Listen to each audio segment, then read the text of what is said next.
here with Snatam Kaur, and we are interviewing her for our Mother Earth Warriors series, and we're just so humbled and so delighted that she's here with us today. And we're talking about Mother Earth and our relationship to Mother Earth during times of COVID, and we're talking about the relationship between humans and Mother Earth kind of during these times of COVID, which is a link that not everybody's focused on, but there are some really, I think, profound things going on. And so, yeah, I would love to hear kind of more about that.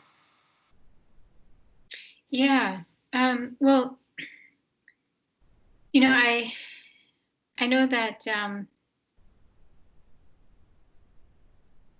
people, you know, are very focused right now on the economy and their own health, and these are really, you know, important things to be focusing on.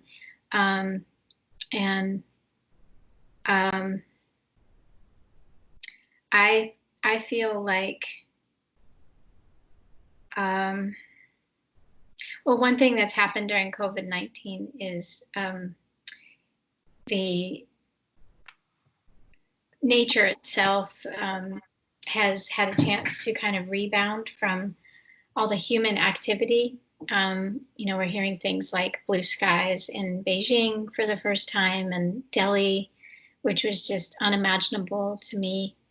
The last time I was there was 2011, and I've heard it's been pretty bad. Dolphins swimming in the canals in Venice, and you know, these kinds of things just feel like such an incredible miracle to me, and I'm so happy about them. But I'm just really deeply saddened that they, you know, had to come about with, you know, such a dire situation as COVID-19 affecting so many people. And, you know, my husband and I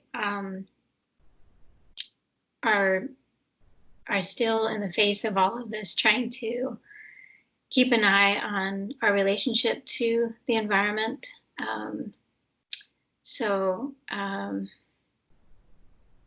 We've planted, for the first time, we're planting a pretty big garden in the back.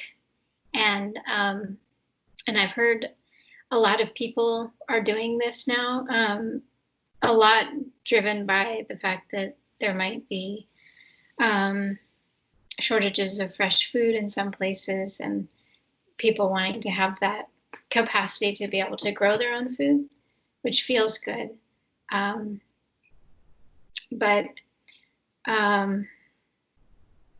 So we're doing that, and we're also keeping an eye on things still, you know, purchasing olive oil that just has a metal cap as opposed to, you know, olive oil that has plastic, and still trying to keep an eye on our connection to the earth right now at this time. I guess I'm really concerned that after COVID-19 has passed, that people will just kind of jump back into life as it was, and the kind of you know, activity, spending activities and travel, and just you know, the way that our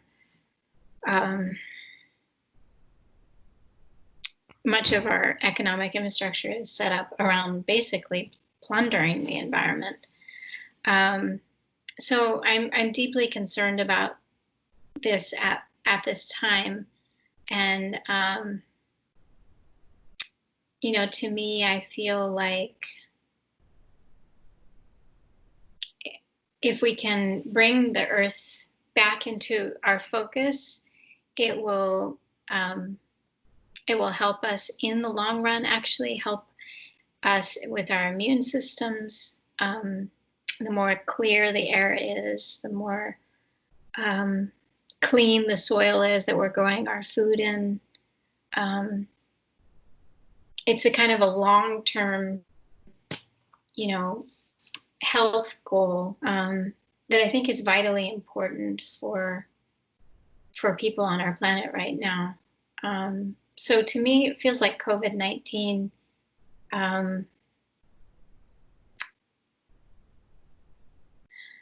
you know, I could be wrong, but I think it's showing us how important it is to have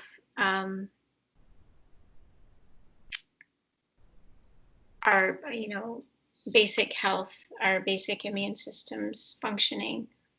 And to me, this goes all back to just long-term connection with the earth. Vegetarian diet feels really incredibly important to me. Although I don't have any scientific backing for that. And eating organics. There's so many things that staying in connection with the earth will actually help our immune systems with in this, this whole challenge that we're facing with COVID-19 and perhaps other viruses too that may come. Yeah, absolutely. I think I really resonate and connect with everything you're saying.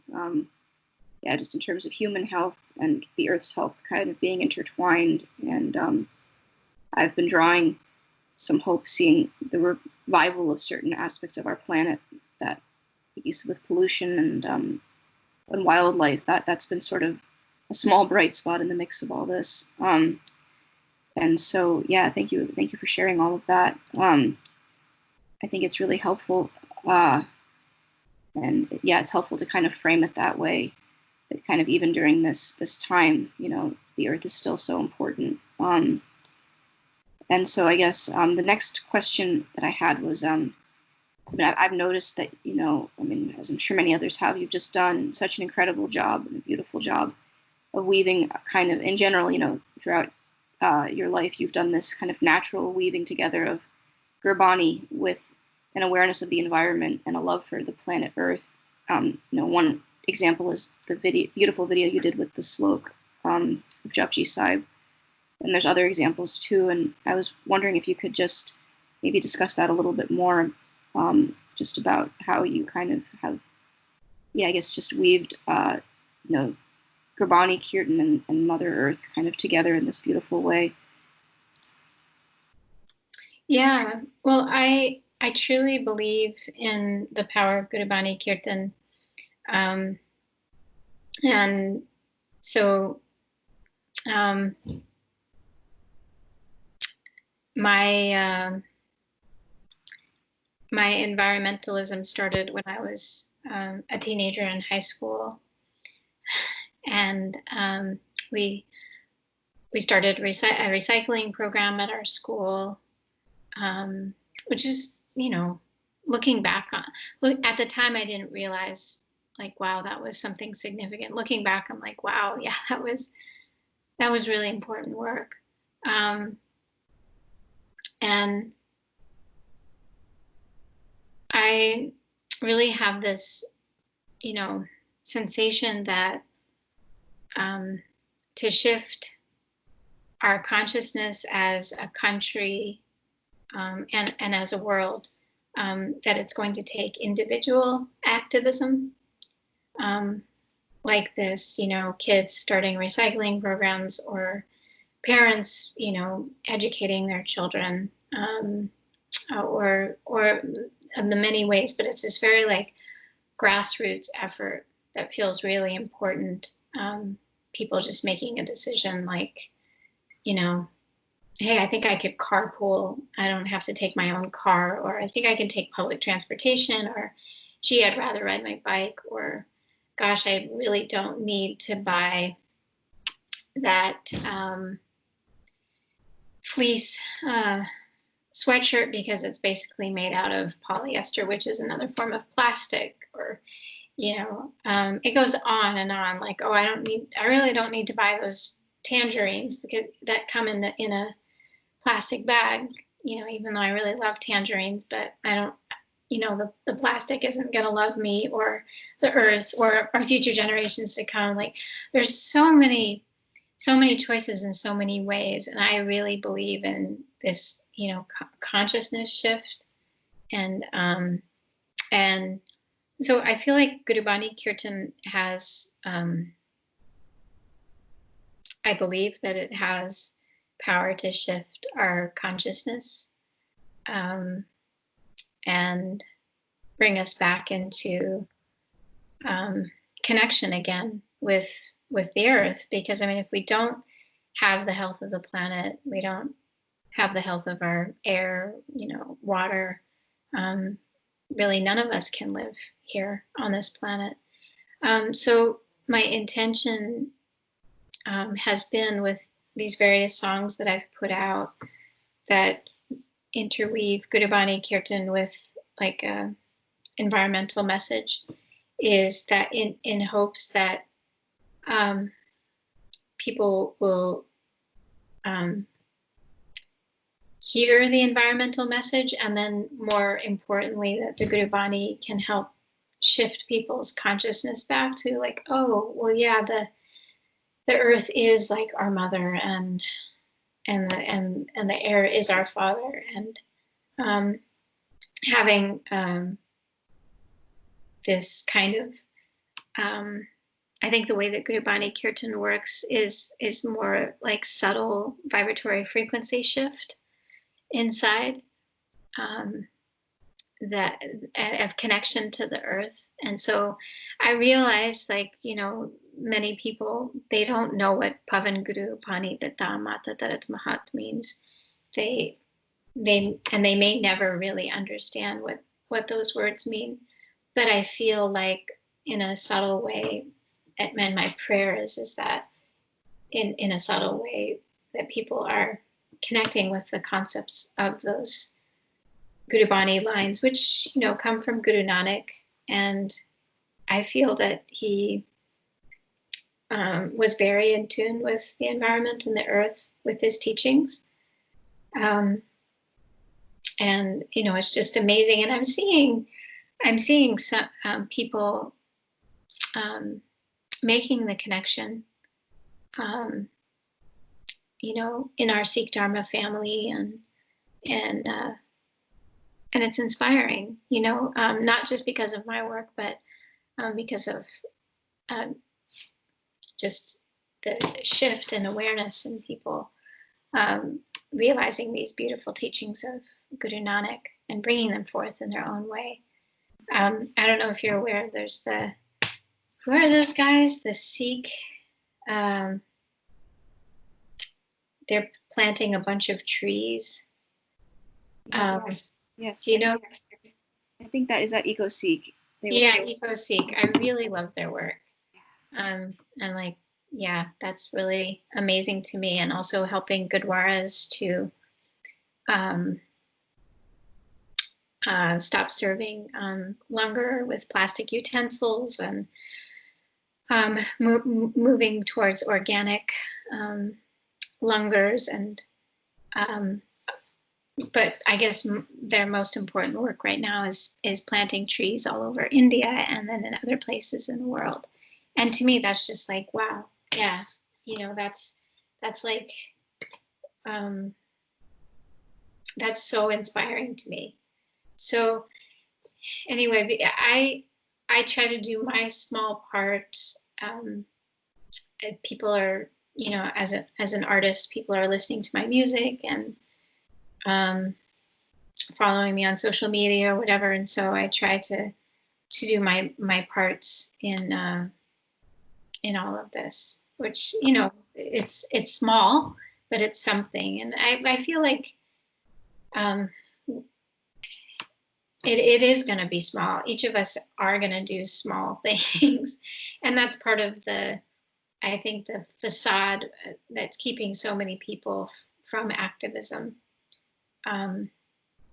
is that they feel like, well, this isn't really significant if I decide not to order from Amazon, because they usually send things with a ton of packaging. If I don't really need X, Y, and Z item, or, I'm not going to go buy a new pair of pants because I don't really need it just yet, or I'm not going to buy a brand new couch because I'm just going to get something used, because there's so many ways that I feel like we can make a difference. And I really feel like, I often ask myself that question: if Guru Nanak was here, if Guru Gobind Singh were here, what would they be saying? What would they be teaching us? And I just feel like they would be saying, look at the earth and look at this environment, and please start taking care of her.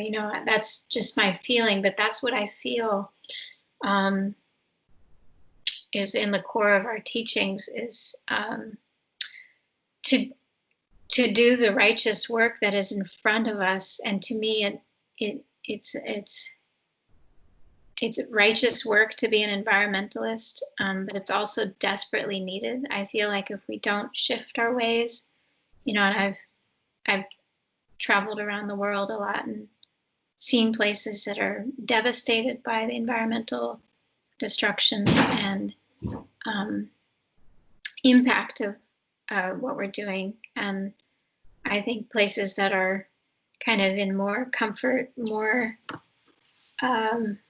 beautiful, and it's harder to really perceive, that if we don't shift our ways, we're all going to be experiencing those things, and then soon we're not going to be able to live on this planet. So for me, this is very real and righteous and important work that I feel like I'm going to get the sword of Guru Gobind Singh out, and this is really big. So yeah, I know it doesn't totally relate right now. Like right now, people are thinking about COVID-19 as they should. But I do hope that it's a time that people can realize the impact of our normal day-to-day life. Now that we've all pulled back, we've had to pull back. And I really pray that when that time comes, when we can re-engage again, that we'll do so more consciously. Mm-hmm.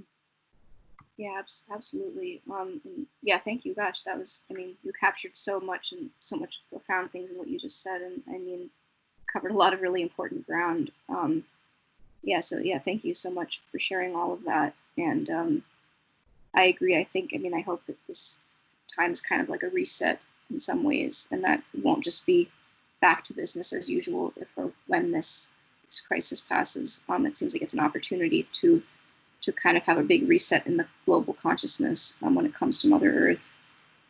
And I think that that's really important. And I think that your impact has been big, and just being who you are and the kind of impact that you've had around the world. I think that it is really significant. And so next question, a lot of the questions kind of tie into what we already talked about, but next thing, we're just sort of wondering, if you could name like kind of maybe the top, maybe 3 or 4 things that people can do to help the planet that are the most important, the most impactful, kind of during this time of COVID. We can say, like, if there's any sort of specific actions that people can take. We're wondering if you have any thoughts on kind of what those might be. Yeah, well, I do feel like having, I think one of the most impactful things that we can do right now is to grow our own food. And I know in many, Sikh Punjabi households, this is like, the grandmas and the grandpas are already have those skills of, having a garden, and, and it's very natural. But many of us, or if we come from Caucasian parents or whatnot, that our grandparents in general have more of a connection or understanding of, how to grow things. And I just think that, especially during COVID-19, that having your own garden is is really helpful for these times, but also is a major step that we can take for when restrictions are lifted, and to be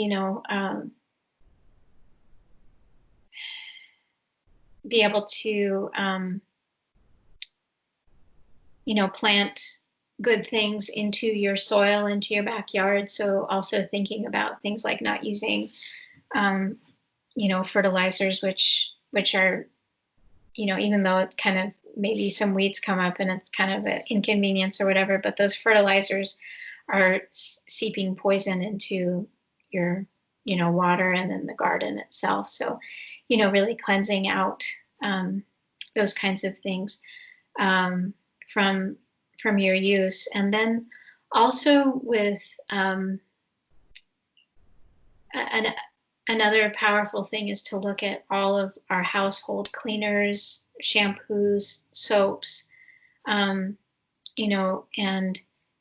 when you're washing your hair and everything, with any of those soaps, you want to think about, especially the soaps that go on your body, about whatever's in those soaps seeping into your body and to your system, especially during a time of COVID-19. Like, if you can't understand the ingredients in a bottle, if there's a list like this of chemicals, like, you don't want to put that into your body, especially right now with COVID-19. That's my feeling.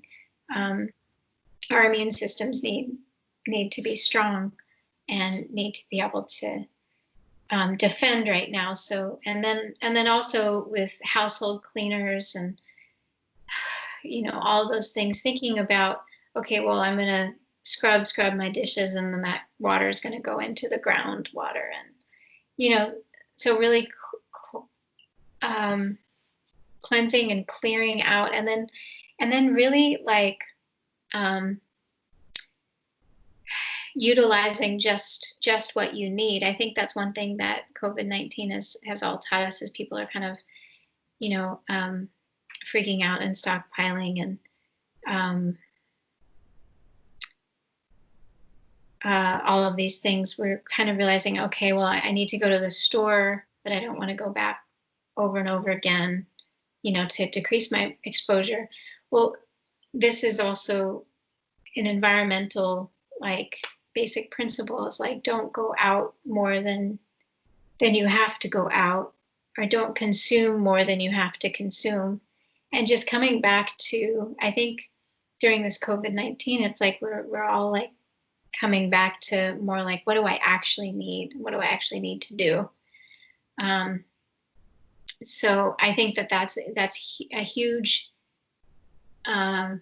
hugely radical environmental activism thing that we can all do, is take these basic principles that we've learned in COVID-19, I think I'm going to survive without that extra trip across town, or I'm going to survive without that extra trip across the country, or I really actually don't need X, Y, and Z thing because I don't have the finances to buy it. Or, if we can actually just take these same principles that we've learned and experienced in COVID-19 and continue forward, I think the Earth would have a chance. So,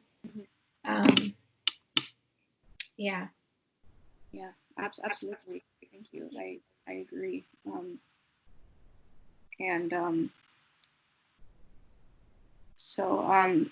other thing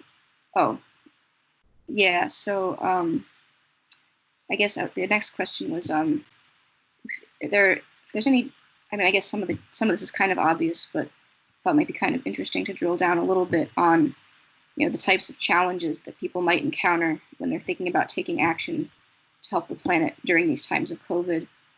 And that could even just be kind of inertia or fear even, or other focuses, but thought it'd be interesting to discuss kind of the challenges that people might be facing when they're thinking about doing environmental kind of action during this time, and maybe the ways that those could be overcome. Yeah, I mean, I think that, you know, obviously, if somebody needs to put food on their table and they're suffering, economically, um, that's the main focus. And I think that, and it should be, and I feel like it's important, um, for for all of us to be aware. I'm really happy. Satnam Foundation has a fund that they set up to help people that need help with their groceries and medical bills. And so I'm promoting that and I'm supporting that. And I don't think that people are going to be open to hearing, that, listen, this, um, applesauce that comes in a plastic container is actually really bad for the earth. So I don't think you should have it, like that's just really not the time for that. Or, um, you know, uh, I get really concerned when I see people donning on plastic gloves, and I just think about the plastic and the effect to the environment. But I can't really say anything, because they're protecting their health. I think for me, these are the challenges as an environmentalist that I'm just kind of watching and seeing, and having to kind of, put my environmentalism, in the back seat in those regards, and just have faith that, um, we'll be able to get through this time, and humanity all of us will be able to shift our consciousness, when there's enough food in the bellies of our children and people are able to pay their bills. I mean, I think that's a huge thing. And it's been huge in our country, in the United States, that people are just lacking, basic resources and security of life. So yeah, I think that's important to keep connected to and find ways to keep serving people. Absolutely. I agree with you. And yeah, it's an interesting balance, in terms of, yeah, the economic concern. There's been I've drawn some hope from seeing there's a lot of Sikh groups that have kind of come forward, and they're doing like a lot to feed people during this time, on a large scale. There's groups like in California that I know about, and in Washington, D.C., and other places around the world that are just, they're starting to serve hundreds of free meals or even thousands of free meals in some places per day. So I've been drawing some hope from that. This is hard times, absolutely. And yeah, certain things I think inevitably have to kind of take a back burner. There's also, like we said, there's been a lot of positive things that have maybe come out of this in terms of, the shift maybe more toward telework, and maybe in the long term, I guess we'll see, or getting together with people online and on video chat versus in person. And there's been a lot of, I think, things that have impacted work positively during this time, kind of just naturally, as everybody's been working to kind of protect themselves from the virus. So I think it's interesting seeing how things kind of can sometimes balance out in a certain sense. But yeah, I appreciate you sharing that. Thank you. And I think the last question that we had was, I think you touched on this a bit earlier in the interview, but just was wondering if there's any kind of teachings from Sikh Dharma, like from the lives of the Gurus or the Siddhi Guru Granth Sahib, that kind of inspire your commitment to Mother Earth, whether that's quotes or stories or things like that. And if there's anything that kind of sticks out to you that inspires you when you're kind of serving the earth in all the ways that you do. Yeah, let me just reflect on that a moment.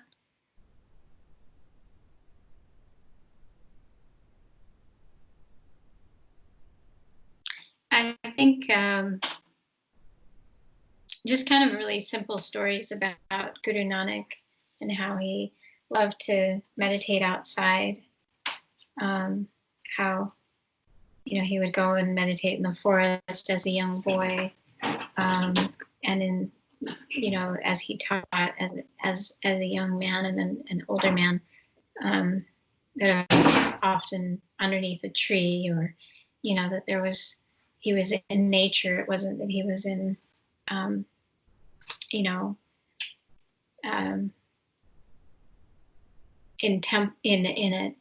in a Gurdwara, or I guess at that point in time it would have been known as a temple, or he wasn't in. He was very much connected with the earth, and I feel like that's really important, to maintain our connection with the earth, like Guru Nanak did. So for myself and for my family, I kind of look like, you have the vitamin A and the vitamin C and vitamin D, but then there's the vitamin O, which is vitamin outside. And being able to be outside is the vitamin O, and I think that's really important. Just having that time in nature, walks in nature, and I'm grateful to my parents. I feel like they really gave this to me. But just time to listen to the sound of rain falling, or have your feet actually in the earth, as opposed to just always on sidewalks. And there's a lot to be said for actually taking your shoes off and having your feet in the earth. And anyway, I feel like that Guru Nanak really enjoyed the outdoors as well. In the many stories that I've read, there's so many of him, being in nature and teaching people in those environments. So yeah, I feel it's an essential part of my own health, is actually having time outside, taking a breath in and feeling, okay, what does it mean when Guru Nanak says the earth, Pavan Guru, the air is my Guru? So what does that really mean? And, taking time to just go outside, like after this interview, I'm going to take some time and go outside, and it's a lot easier to come up with ideas as to how you can work for the earth and save the environment, if you're actually connected to it. So I think that's something very inspiring to me about Guru Nanak. Yeah, absolutely. That was really beautiful and really inspiring. Thank you. So I think that was the last question. Is there anything else that you feel like you would like to say that wasn't captured already, and covered a lot of really good ground? So no, I'm fine. Thank you. Yeah, it's been nice to spend a little time with you. I've kind of seen you from a distance, so yeah, likewise. I mean, yeah, gosh, it's really been an honor. It's been exciting, and yeah, I mean, I think there's a little starstruck. So yeah, it's really, really special for me too to do this, and yeah, just have really been drawing inspiration and sustenance from everything that you've shared today, and I'm sure that our global community will feel the same. So yeah, I just want to thank you again for taking the time, and yeah, I hope you have a really beautiful day outside and everything. Yeah. All right. Thank you. It's nice to connect. Okay. Take care. Bye-bye.